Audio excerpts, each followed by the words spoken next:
Billy, it's just not the right style. Style? You gonna talk to me about style? You can't even dress yourself. Look at that bow tie. Welcome to MsMojo, and today we're counting down our picks for the top 10 insults or comebacks from 2000s movies. Put a live round in that gun. Oh, yeah, there was like an 8% chance. Wasn't it just 8? 8? Yeah. Who taught you math? There's more, I don't know. For this list, we're looking at the most memorable insults in the first decade of the 21st century. These encompass all kinds of sassy retorts from 2000s movies that made us gasp or laugh. There's also a spoiler warning for a few of the following films. Some of these insults get so savage they need a spoiler alert. Did we forget one of your favorite comebacks? Let us know in the comments below. Number 10. Chewed Out, Inglourious Basterds. By the end of Inglourious Basterds, Lieutenant Aldo Raine finds himself in a forest as Hans Landa tries to surrender. In a surprise move, Raine turns the table on the villain and his radio operator. Scalp Herman. Are you mad? What have you done? I made a deal with you, General, for that man's life! It's a moment that riles up the Nazi and prompts a candid remark from Brad Pitt's character. You'll be shot for this! Nah, I don't think so. More like chewed out. I've been chewed out before. Unafraid and nonchalant about the reversal, the hero doesn't worry about his decision. It's especially satisfying to see Pitt one-up such an awful person in this scene. I'm aware it ain't practical. I mean, at some point, you gotta have to take it off. So, I'm gonna give you a little something you can't take off. While Tarantino didn't win the Oscar for the screenplay, his dialogue at the conclusion of this film shows that he writes dark humor as well as anyone. You know something, you bitch? I think this just might be my masterpiece. Number 9. Questioning Aaron's research, Erin Brockovich. In her Oscar-winning role, Julia Roberts brings a whole lot of attitude to Erin Brockovich. Her attempts to help out deserving people pay off due to her intense research. They're a great start. We're just going to have to spend a little time filling in the holes in your research. Excuse me, Teresa, is it? There are no holes in my research. When she's questioned about her work, Brockovich fights back in one of many great scenes showcasing her character's intelligence. There's just some things we need that you probably didn't know to ask. Don't talk to me like I'm an idiot, okay? I may not have a law degree, but I've spent 18 months on this case, and I know more about these plaintiffs than you ever will. This one has the lead actress sparring with someone about her work, dishing out a verbal beatdown in the process. Her perfectly delivered comeback has just the right amount of spite. Okay, look, I think we got off on the wrong foot here. That's all you got, lady. 2 wrong feet and ugly shoes. It's the kind of slick words that any actor would love to say, likely being one of the lines that earned Roberts her Academy Award. Number 8. The definition of idiot, Kiss Kiss Bang Bang. Kiss Kiss Bang Bang captures writer-director Shane Black with one of his best screenplays. His witty writing style allows for actors Val Kilmer and Robert Downey Jr. to play well off of each other. Give me my gun. No, I got rid of it. Say again? Yeah, I threw it in the lake because I figured you wouldn't, I would. I got priors in New York, so I really can't be messing around. You with threw it away? Yeah, plus it's evidence. You what? Watch it. In this scene, Kilmer's character Perry finds himself frustrated by Harry's incompetence and finds a new way to insult his intellect. What were you thinking? My $2,000 ceramic vector my mother got me as a special gift? You threw in the lake next to the car. What happens when they drag the lake? You think they'll find my pistol? The line works especially well as Black subverts the usual cliche about calling someone an idiot. Even as his partner tries to interrupt him, the private detective wins the moment with a beautiful comeback. Jesus. Look up idiot in the dictionary. You know what you'll find? Picture me. No. The definition of the word idiot, which you are. Thanks to the work of 2 brilliant performers, it's both a funny and fantastic dose of comedy in an entertaining film. Number 7. Getting into Harvard Law School, Legally Blonde. Legally Blonde has no shortage of funny moments courtesy of Reese Witherspoon. If I'm gonna be a senator, well, I need to marry a Jackie, not a Marilyn. So you're breaking up with me because I'm too blonde? After her boyfriend Warner breaks up with her, Elle chases him to Harvard Law in an effort to convince him otherwise. Her ex gets a rude awakening when he finds her in the school hallway. Surprised by her appearance, Warner wonders what his former girlfriend is doing at the prestigious school. Elle? Warner? I totally forgot you go here. What are you talking about? I'm sorry, are you here to see me? Defying the myth of ditzy blondes, Witherspoon delivers a hilarious line that's also empowering. You got into Harvard Law? What, like it's hard? This is just another example of how the actress made the role her own in one of her most iconic films. Embodying all Elle's heroic and unashamed energy, the performer was truly born to dish out a comeback like that. Number 6. The best worst pirate ever. Pirates of the Caribbean, The Curse of the Black Pearl. I can't breathe. Yes, I'm a bit nervous myself. And then they made me their chief. In Pirates of the Caribbean, The Curse of the Black Pearl, Captain Jack takes the initiative and saves Elizabeth Swann from drowning.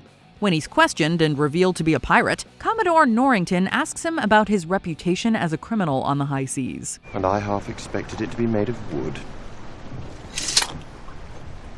You are without doubt the worst pirate I've ever heard of. Jack follows up with this iconic quote that reveals everything you need to know about his personality. But you have heard of me. Among his most iconic performances, Johnny Depp's scheming character never fails to make the most of a quick line and a smirk. This kind of writing and acting also reminds audiences that the film is much more than a Disney ride. Gentlemen, milady, you will always remember this as the day that you almost caught Captain Jack Sparrow.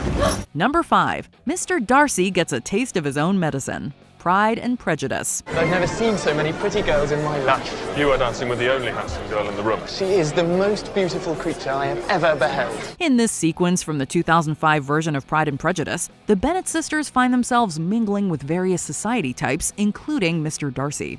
Later in the evening, Elizabeth hears him critiquing her looks. Perfectly tolerable, I dare say. Not handsome enough to tempt me. You'd better return to your partner and enjoy her smiles. You're wasting your time with me. When the two finally meet, the heroine finds a chance to embarrass the arrogant man with a witty comeback. So what do you recommend to encourage affection? Dancing. Even if one's partner is barely tolerable. The quote knocks Darcy down and reminds him of his hypocrisy. Keira Knightley plays the lead role well and ensures that the words stick in the audience's mind long after the scene. Building off of Jane Austen's classic story, this moment translates well to a modern audience thanks to the careful adaptation. Number 4. Billy insults Dewey. School of Rock. Throughout School of Rock, substitute teacher Dewey tries to teach kids how to rebel from their everyday lives. If you want to rock, you gotta break the rules. You gotta get mad at the man. And right now, I'm the man. That's right, I'm the man. And who's got the guts to tell me off? This comes back to bite him when he opens up the forum to his students' real opinions. One of these comes courtesy of Billy, who has a really blunt line about how the instructor makes him feel. Billy. You. Billy, we've already told me off. Let's move on. You're tacky and I hate you. Okay, you see me after class. Needless to say, we've all been there at some point.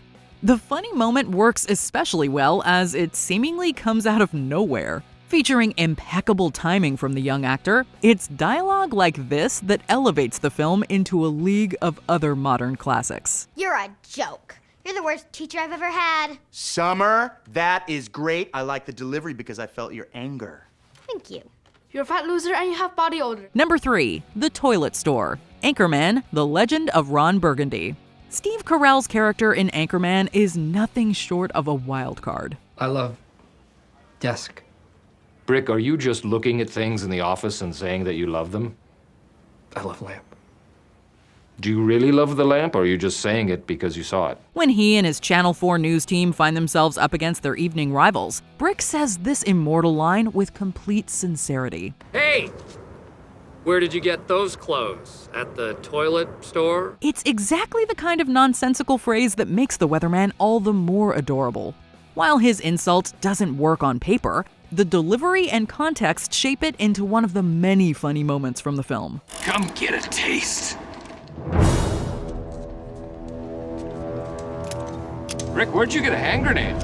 I don't know. Carell's gleeful presence in the scene guarantees even more smiles from the audience. He does have a point though, because nobody would want to buy clothes from a toilet store. Number 2, Shut Up, Punch Drunk Love. For one of the best moments of Punch Drunk Love, Adam Sandler's character Barry finds himself on the phone with Philip Seymour Hoffman's Dean. I run a legitimate business here. Listen to me. What's your name, sir? Answer me! Barry confronts a late-night call service, landing him in hot water with the unruly manager. While they trade insults, the argument devolves into one of the greatest repetitive comebacks ever from a visibly upset Hoffman. You're a bad person. You have no right taking people's confidence in your service. You understand me, sir? You're sick. No. Shut up! Dean gets fed up with the customer's behavior and tells him to be quiet. Coming out of an award-winning actor, the phrase is perfectly mangled as he performs the word shut with an explosive delivery. Shut up! Shut up! Shut up! Shut up! The blunt and humorous exchange makes for a highlight in an underrated film. Before we continue, be sure to subscribe to our channel and ring the bell to get notified about our latest videos. You have the option to be notified for occasional videos or all of them. If you're on your phone, make sure you go into your settings and switch on notifications. Number 1. The Milkshake Speech. There Will Be Blood. As Daniel Plainview, Daniel Day-Lewis is given ample opportunity to unleash a torrent of greedy statements. You won't listen. You're not my son. Please don't say that. I know you don't mean it. What's the truth? You're not my son. His oilman persona clashes with everyone from his own son H.W. to the preacher Eli Sunday. Get out of here, devil! Out, devil! Out, sin! His growing rivalry and previous embarrassment at the hands of Sunday build to this final standoff. Having gained the upper hand, Plainview insults the man by invoking this dessert drink. I drink your milkshake. I drink it up! The meaning behind this line and its accompanying speech is worth more than all of his other comebacks combined. I am the third revelation. I am the third revelation. I told you I would eat you. Not only is it absurd, but the speech also represents the true depth of the character's tortured soul. Do you agree with our picks? Check out this other recent clip from MsMojo. And be sure to subscribe and ring the bell to be notified about our latest videos.